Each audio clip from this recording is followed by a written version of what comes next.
আসসালামু আলাইকুম ভিউয়ার্স, এই মুহূর্তে একটি সেল আপডেট।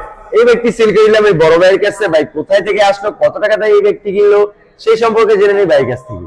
আসসালামু আলাইকুম। কেমন আছেন ভাই? জি ভাই ভালো। আপনার নামটা জানো কি ভাই? ভাই আমার নাম মোহাম্মদ আশিক। মোহাম্মদ আশিক। কোথায় থেকে আসছেন ভাই? ভাই আসছি বাগবাড়ি রসুলপুর থেকে। বাগবাড়ি রসুলপুর থেকে। কালকে রাত্র বাগবাড়ি রসুলপুর থেকে এসে এই ব্যক্তি দেখছিল তার একটা পালসার নিছিল। আমি এসে তুমি ছিলে?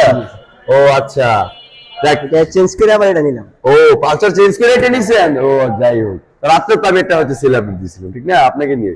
যাই হোক, এটা কত টাকাতে কিনলেন ভাই? ভাই এটা নিচ্ছি 48 দিয়ে। ও আচ্ছা, তো এটা কি সমস্ত পেপারস গুলো বুঝে পেয়েছেন? হ্যাঁ, এটা তো ওয়ান টেস্ট শুরু হ্যাঁ দিয়ে দিছে। হ্যাঁ, গাড়ি কিভাবে চালাই দিয়েছিলেন? ঠিক আছে, কিরকম চলে ভাই? ঠিক আছে ভাই। ঠিক আছে, বুঝতেই পারতেছেন ভাই। এই ব্যক্তির জন্য ভাইয়ের জন্য দোয়া করবেন, ভাই যতগুলো চালাবেন খুবই ভালো সার্ভিসিং দেয়। আর আমাদের জন্য দোয়া করবেন, আমরা যেন আরো কম প্রাইসে বাইকগুলো বিক্রি করতে পারি।